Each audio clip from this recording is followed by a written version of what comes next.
Greetings and salutations. My name is William Honablew Jr., and I have the privilege of being the Digital Equity Coordinator for Baltimore City. I'm here at the Ujima session, and I am so grateful and honored to Sanahara for giving me this platform and an opportunity to talk to you guys a little bit about what we've been doing in the city as it pertains to digital equity. So one of the things that she told me to make sure that I did is that I started off with explaining how we're anchoring digital equity in Baltimore City. So give you a little background. Most of the things that I'll be talking about come out of the Office of Broadband and Digital Equity, which sits in the Office of Information Technology for Baltimore City. Now, the Office of Broadband and Digital Equity didn't exist until after the pandemic started. And when it was first founded, it was in the mayor's office or under the mayor's office. And what I realized was that there needed to be a different approach to the initial focus. Initially, we were focused on devices and broadband. We looked really heavily at the technology and kind of saw the technology as leading the way on how we should engage community. But what we realized very, very quickly is that the technology doesn't matter if the community gets left behind. And so the office was reorganized and moved to under the Office of Information Technology. And our interim director, Kenya Osley, reigns and really started pushing us more to engage the community in a meaningful way, not just as a checkbox so that we can make it through the things that are going on, but to really engage in it, really engage in the conversation in a meaningful way. And so it's been really, really cool that we've had this opportunity to get this done. And we've been really leaning into the community connection, really developing that sense of community and getting information from the community and sharing information with the community in partnerships. And you know what? I think this is a really great time that we're talking about partnerships. I should bring on one of my partners, my ace. Okay. I forgot I'm at work. I apologize. Hey, how you doing? Happy Thursday. That's what I got. Yes. Happy Thursday. Made it to Thursday. That is awesome. I Mm-hmm. was just sharing a little bit with them about like we talked about a little bit about how the office got started and how we anchor into the community. You want me to keep going? Do you want to switch the flow? How would you like to proceed? I think that I would love for you to be able to, continue where you are, and then we'll do what we do. Yeah, absolutely. I appreciate that as well. So as I was saying, that the office moved into under the Office of Information Technology and took a direction toward getting community engagement. We took a look at a lot of the assets that we had, primarily our digital equity framework. The digital equity framework is a document that's designed to kind of guide our intentions and guide our activities over the course of the fiscal year. So when we have an opportunity, say, like to get more Chromebooks, or we're going to talk a little bit later, I think, about the ACP program and some of these other opportunities. Okay. So when we have those types of opportunities, then we know what to do with them. Every time there's a dollar that comes up or an opportunity, a new program, we don't have to run to the community and say, hey guys, come on in. What do you all think about this one? Like, hey guys, here's some information, fill out this survey. Because at a certain point, I know, and I will, I will do a lot of my speaking as a Black man. So I want to specify that that's where that's where I'm coming from when I engage the work. And so as a Black man, I kind of get tired of explaining to people the challenges and traumas of being a Black man navigating through the system. And I recognize that as the city, we have sometimes the same issue. We want to know so much that we keep asking the same people over and over again, but the quality of their lives that is changing. The quality of our data is getting a lot, but now we can explain why they have the challenge that they have, but we haven't really moved toward addressing them. And so that's a lot where my portfolio in the digital equity work goes, is to be out into the community. I show up any place you ask me to show up. I'm more than happy to be there. One person or 100, it is all the same to me, because it is necessary that we continue to tell people what's going on and get feedback.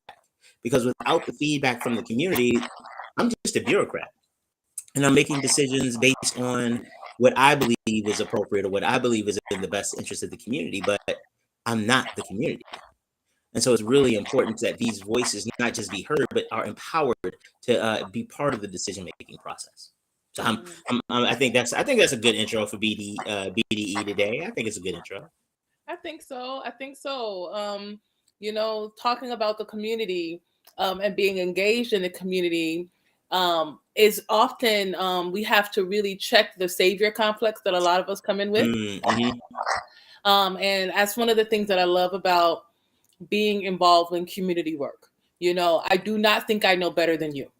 I am curious about what you know. If you don't know, let me give you some suggestions and see if that rings a bell. Maybe, and let me invite you into reflecting on some things that maybe you haven't even thought about, because no one has empowered you with the ability to think of it.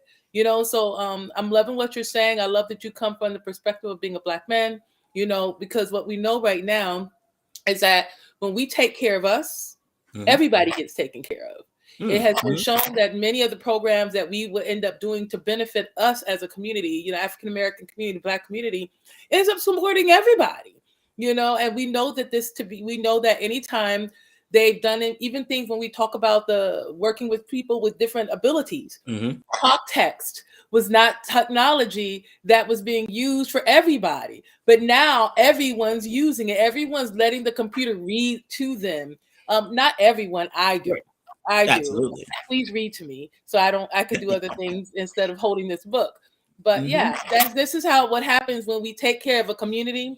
It filters out. When we take care of one, we end up taking care of all. And maybe not that one person, but there's something that I just believe that we have the opportunity for greater overlap when we allow more inclusivity as opposed to exclusivity. I love that. And so as we are looking at, and I'll talk a lot about, I anchor a lot of the work we do in the framework, because eventually that's going to be owned by the community. So I want to make sure that as we start thinking about our process, it's anchored in that. Yes. And so one of the things that we have shared with the community members that we've talked to is that there is, we measure our safety net, the safety net we're creating in the digital space. We measure it two ways. The first is that we want to make sure that it is strong enough to support everyone. Anyone who may fall off kind of the platform of digital inclusivity, we want to make sure that the safety net is there and is strong enough to carry everybody who may fall off. Kind of trying to make sure that we don't make the same mistakes that they did on the Titanic, where you just assume that it's going to work so well that you don't even include enough lifeboats. We want to make sure that our safety net, honestly, and I tell people this all the time. Well, especially when I used to practice law and or sell insurance or whatever, one of the things I used to tell my customers is that I hope you never use what we came with this contract. Let's say contract. I hope you never use it. I hope that you take it, you feel like, oh, well, I didn't get anything out of it. I never had to use it. Why? Because that means everything went exactly how you and the other party thought. But I don't write contracts for that. I write contracts so that when everybody forgot the goodwill that you started with and there's animus, there's at least this a reckoning from the original point of how to deal with the back and forths. And so that's the way that we're looking at the safety net. Again, I hope we never have to use the safety net. I agree. Like, what I know for sure is the only way then that you can make sure that we have something that everyone doesn't fall through is to have enough space for the for everyone's voice to be heard, And continuing with that platform metaphor, what we find is that my hope, ideally, there's going to be this digital platform that there's enough room for everybody to fit in the way that they need to fit. That there will be a digital ecosystem where people aren't trying to figure out how or make things work, tie this to that, get a little bit money over here and flip it over to a little bit of that over there. That there is just enough resource so that people can be and utilize the technology in the way that it makes sense for them. But like I mentioned, we measure our safety net by the weight, about the number of people that it can carry. But we also measure it in the second way is by who can fall through the gaps. And I want to bring this up specifically because it goes to your point about ensuring that we take into consideration kind of Black people and Black women in particular when we're looking at some of this work. One of the things that we've been very clear with the community about is that there's no conversation about equity, let alone digital equity, in Baltimore that can be had that is not in the context of racism. It just cannot be. Baltimore literally invented redlining. Now, there's some other jurisdictions who've taken it to an art form, but it started here. The Negro removal codes that got the inner harbor clear of the Blacks, so that they basically creating the white owl and the black butterfly, creating that was something we did. And those are the things that we did, that the city government did on purpose. There's a lot of harm that the city has done just by its operations. And so taking that into consideration, we look at how the gaps are. I'm sorry. So taking that into consideration, that's the overarching context where all of the conversation about equity falls. And if you're not ready to have a conversation meaningfully about race or things like that, then you may not be ready for this conversation, and that's okay. Everything ain't for everybody. But we also look at it when we get from this larger context, we burrow down into three different constituencies. The first are individuals who are over the age of 65. If you look at whatever digital index score you may have, if you add over 65 to it, no matter what that demographic is, your digital index score goes all the way down, goes down significantly. No matter what else, no matter what race, gender, it goes down. Now, unless you are a white male, if you add living with a different ability to it, your digital index score goes down. And so we identify those populations based on the data very early, that those would be two of the populations that we would look at very critically to measure the effectiveness of, well, at least the planning of our framework and the safety net that we're creating. Along the way, big ups to Brianna Williams, doctoral candidate at Morgan State University in their public health program. Big up to her because we were just a general meeting. She's one of our digital equity fellows. We were just having a general meeting, and she started talking about some of the challenges. As we were talking about some of the challenges with one of the programs, she reminded me that that it would be specifically difficult for homeless people or those who are unstably housed. That started this cascading conversation where, based on my community work, I know there has never been a circumstance that I've come into contact with where your success or your whatever is higher than it is when you don't have a home or you're unstably housed. So like that has been my lived experience. That's been all the research in all of these different fields. But I realized that I didn't see that when it came to the data on digital equity. And I had Brianna do some research about it. You know what she found? Nobody was even bothering to ask the question.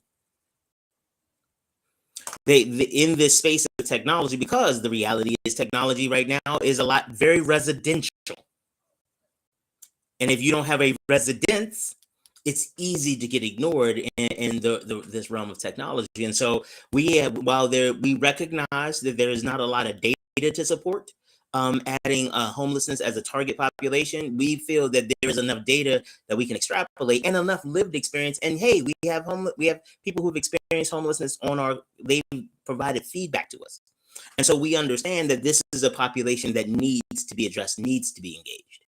And so we're really looking forward to taking that kind of framework and adding that to the framework to ensure that we have the resources that we can actually make a difference. Because we're not going to get this opportunity. We're not going to have this opportunity for very long.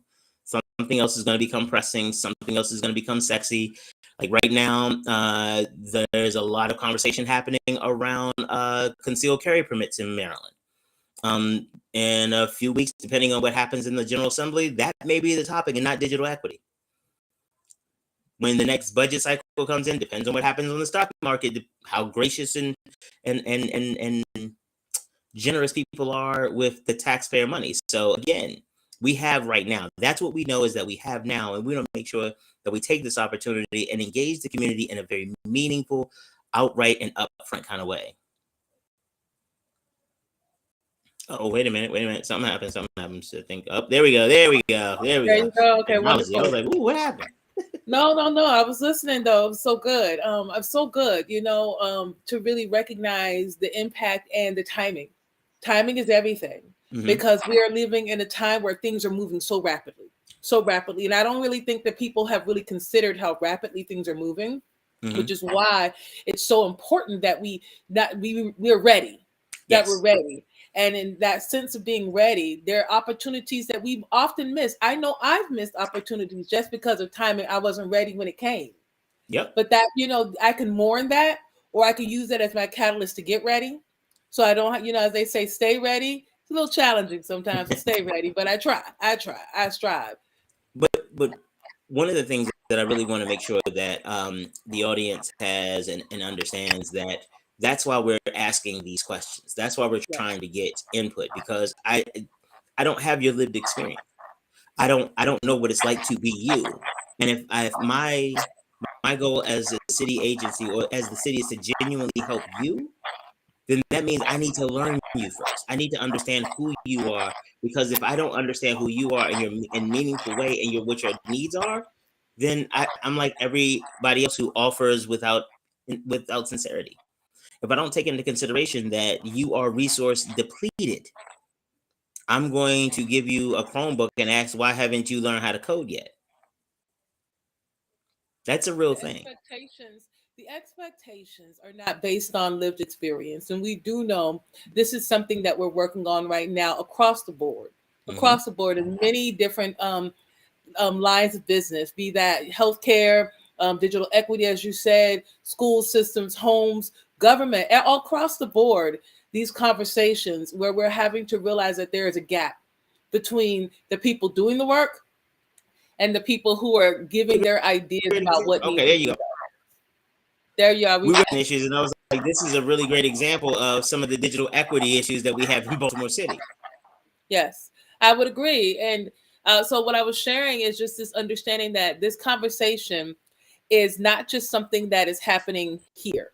It is something that's happening across the board in many different places where we're realizing the people on the ground, boots on the ground, their feet in it, their hands in it, their lives in it, have not been consulted. And so because they're not being consulted, they're being paternalized in a lot of ways in terms of telling them what they need. You don't know what you need. I see how generous I've been. And you're like, that's not what I needed. Did you even ask? And so this is why the people it's happening in terms of, as I said, in healthcare, nurses walking off, teachers resigning. We look at children. Children are checked out. They're like, why do I need to do this? You're not even asking me. I don't know. What's this for? And the kids haven't even quietly quit. They just never even got hired. They never even got on board. They didn't even buy the dream. They bought the dream maybe in Head Start or kindergarten. But by the time first grade came around and they were being tested and no one even, why am I have to do this? And so what we know right now is having this conversation for me is about building trust by saying that what I want to hear what you have to say. Now that trust doesn't mean anything until we deliver, but it begins to build something, and it begins to build investment and accountability. You said, so I want to hear. You said, so let me see what you did. And that's when you begin to have people invested. And to me, that's really how we affect change. We're talking about being here in the city and having this dialogue about digital equity. But what's going to happen is we're going to realize that a lot of the same underlying factors that impact people's ability to actually utilize these kinds of support systems that the government is bringing out, and we're going to help people without talking to them. We're going to help these help these people. And so when we're doing that work without talking, when we actually talk to folks, we're going to get a lot of information, a lot of data that's going to likely end up supporting us in multiple arenas. We're going to see, this is the same.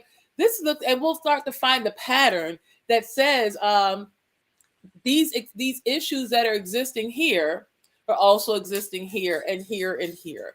And I think that, Absolutely. I don't know that that's what's going to happen. I like to hypothesize that it likely will be what we will start finding some patterns of what Hmm. happens to the disenfranchised and what happens when you actually engage them, because then we have empowered citizens, and that's how Hmm. we create change. So we can be ready. People have probably stopped being ready because over every time they were ready, they were let down. Absolutely. I know when I was young, see, I come from a family from the South, and we have the whole get ready to go. So it's like I get told to put on your coat and let's get ready to go. So I'm standing bundled up, ready to go. And they say, "Oh, one more thing before we go." And it's that conversation, the one more thing. And at a certain point, and this always happened, never failed. They would be talking for like 20, 30 more minutes, and I'm sweating now. So I take off my coat. What are you doing? It's time to go. I told you to get ready. And sometimes the city shows up like that because of our internal processes. It takes us a little bit longer to. And let me be honest, because I tell people all the time, I may not keep it 100 with you, but I'll keep it 85. We may not be able to be. We can't pivot like everybody else. That's not what we do. The government is designed to protect citizens, be stable, and to prevent corruption as best as possible. We are very good at those things. That means that we're not good at the flexibility necessary to navigate the digital landscape appropriately. With the procurement systems as an example, one of the concerns that we've had is that we have to predict further in the future than nonprofits or some of our institutional partners, because our procurement system may take 5 or 6 months just to get started. So in addition to what we can project in the next year, we have to now add another 4 months because we won't be able to get started for another. We won't be able to get started for 4 months. And so by the time, and one of our partners mentioned in one of our focus groups that one of the challenges was by the time they actually everything went through and they got the technology, it wasn't very useful anymore because it was so old. When they asked for it, it was right on time. Yes, yes, yes. I love what you're saying there. And I want to go back. I want to back up to the side of government.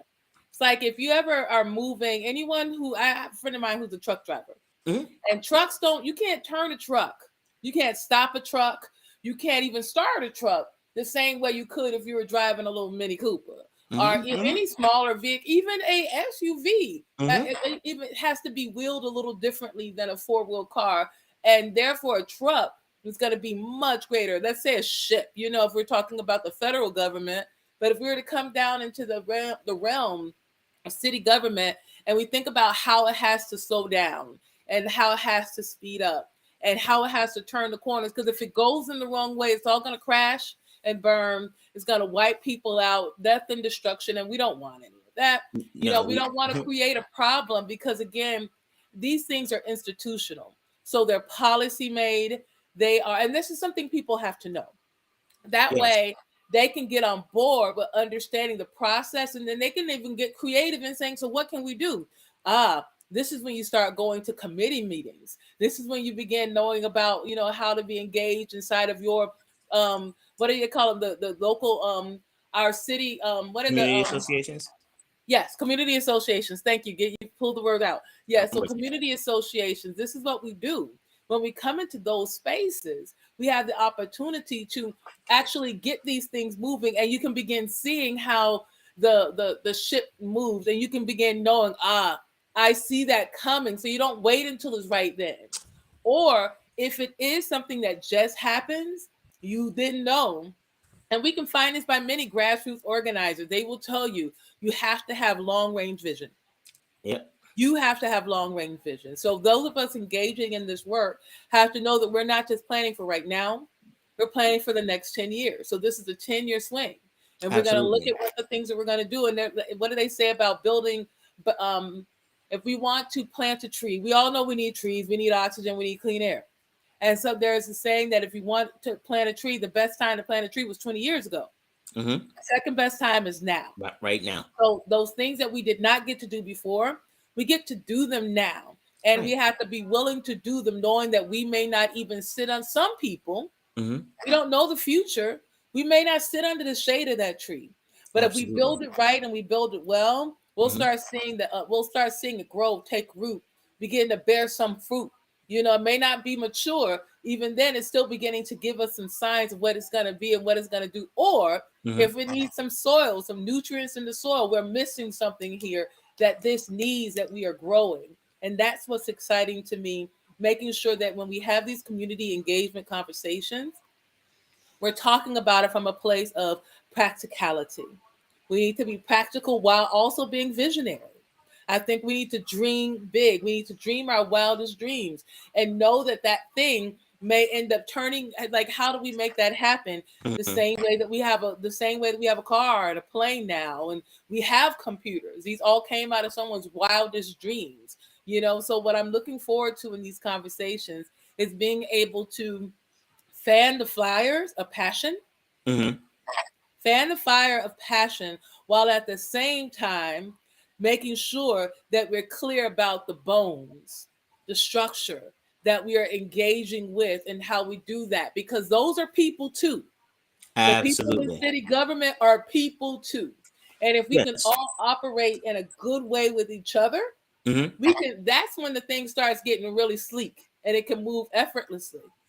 Absolutely. I know I don't have a lot of time left. So there's a few things that I want to just jump into and just make sure that I say before it's all gone.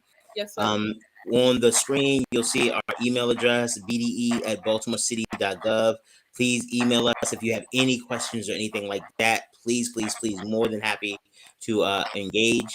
On the other side of this, there's the Affordable Connectivity Program, and Maryland has added a little extra to it. So the Affordable Connectivity Program, or ACP as it's being known, is a discount on your phone bill. So the federal government kicks in 30, and in Maryland you get an extra 15, up to 45. And every internet service provider in Maryland has a plan that fits that 45. So basically, you're able to get your internet service for free. Now, again, be very careful reading through all your paperwork and know what you're buying and all that. But it is a really great program. Now, let me be clear. I've talked about the things that government isn't good at. We are not good at websites. We are absolutely not good at websites. And this one came from the feds, and it has a lot of the kind of sticking challenges that it does, that other federal websites have had. And so one of the things that we're doing is that we're working to pull volunteers and paid staff to help train them, that people who work with people who could benefit from this, we want to provide them all the training so that they can know how to do it and help them navigate through the process. Because somebody asked me today, did I think that broadband should be like a utility like gas and electric? And I told them no. I said it should be more like an infrastructure like my sidewalk. If the more we make it a utility like gas and electric, the more it is still an economic basis. If you do not have the economics to maintain your gas and electric bill, rightfully so, they will turn it off. That doesn't happen to my sidewalks. Now, we can talk about the differences in quality in my sidewalk versus some of my neighbors' sidewalks, depending on what part of the city you're in, but that's a separate conversation. Imagine if my sidewalk was only there at the benevolence of the city. And when the city didn't have resources, they rolled my sidewalk back up. That doesn't make sense. But the internet, we used to call it the information superhighway. Well, no, I need a way to get from my house onto the highway. So thinking about it that way, and the next affordable connectivity program is until we reach the space where broadband is infrastructure, not a utility. Right now, it's not even that. But until we reach there, this will help those of us who have fewer resources get the help we need. The requirements. So again, hit us up at bde@baltimorecity.gov, and we'll help connect you with one of our partners who can help you work through it. Coming up soon, in the next 2 or 3 months, because again, we're a bureaucracy, and somebody has to sign off on something that somebody else has to sign off on too, and then it has to go before a committee that needs to get signed off on. But once everybody signs everything, then we're going to be releasing Chromebooks to the community. These Chromebooks are going to be for our community members who have fewer resources, those who live within 200% of the federal poverty line, or those who receive Medicaid or Medicare, or those who receive public benefits. They'll be eligible for that, and we'll be sending out information to all of our partners, just so you know, anytime you see any of this stuff, just apply, see if you qualify, and apply. And if you have any problems with any of these, applications or anything like that, hit us up at BDE at Baltimore City. There's one more thing. Um, we are going to, many of you may have heard about the Digital Equity Fund that Baltimore City has. It's pretty self-explanatory in the name. It is a fund of money to help support digital equity activities. Now, we're going to do it a little bit differently. Instead of just trying, what normally happens, or what I've seen happen in these types of situations, is that institutions that have grant writers and have a long history and deep resources normally are the first ones at the table to get a slice of the grant money. Well, we're turning that upside down. And again, assuming that the Board of Estimates goes with what's proposed, we are looking, and either way, we're going to be looking at really engaging grassroots programs, not just grassroots community nonprofits, but programs, and encouraging nonprofits, community-based programs. You know, the good neighborhood program, like the church has that little program where the three kids come back from college and teach everybody, that kind of thing. Those programs are where lives actually get changed. And so we can help to fund some of those and just kind of infuse some money in there. Again, not sure how much we can get in there, but that's where we want to go, because we have caused harm by accident, and it's time for us to lead. What do they say? Put your money where your mouth is. Put your money where your mouth is. That's what they say. Well, I love it. I'm very happy to see that happen. I do know that we have more wisdom in our community than we have ever, ever, ever tried to farm. It's like a Mhm. field of rich, fertile soil that if Amen. we choose to go in there, we might be surprised at the amazing things that are happening and that are ready to happen. But the time is now. I believe that you and the city have a will to do real good work for the community in a really good way. I'm excited to see. I'm excited to hold an accountability and be held in accountability as it relates to getting this done. I love that we're not looking at it as something that's going to happen overnight, because I Yeah. believe that it will begin to condition our community to understand how to have long vision for the changes that we really want to see happen in our communities. Yes. And one thing, so I think I mentioned before that my parents are from the South, both of them. So that one of the things they were really big on is that you don't come into anybody else's house unless you bring a gift. Now we are very grateful for you inviting us into your house. And so our one of our community partners, Fosterpreneur is having they do entrepreneurship education, trauma informed entrepreneurship education for alumni of the foster care system to help them grow their businesses. And they have agreed to sponsor a sound healing session or a reading with you. So what I would suggest is, if you are interested, how about this? If you are interested in doing a sound healing or what have you, either email me at bde@baltimorecity.gov, or say something in one of the chats and we'll come back. What do you think? Say, Alma, after Valentine's Day, next week, give everybody Okay, a chance yeah. to get their Let's love give it to up next week. and Mhm. calm down a little bit. Next Friday, maybe That's next what Friday, we'll draw a name for somebody to get a free session with me. Well, okay. it's not I free love it. to them, not free, but I understand. Yes, I love that. I love that. I'll look at my calendar so we can be sure, because some stuff is picking up. But definitely, I would love to be able to offer that, a session for you, and a session for someone. And there's multiple things that we can do. But it will be okay. wonderful to sit and have a session with Sanahara. And when we meet, I can be able to really tailor and give you an experience that would be for you. Sounds like a plan.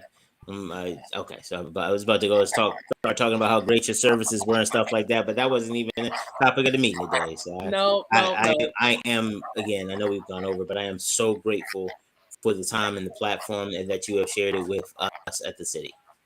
Definitely. It's wonderful. The work that you are doing is exceptional. I know you as a quality being, and I'm looking forward to seeing what we're able to accomplish in partnership. Cool and the gang. Thank you guys. I guess Thank we'll you. see you later. All right. Now, until the next time.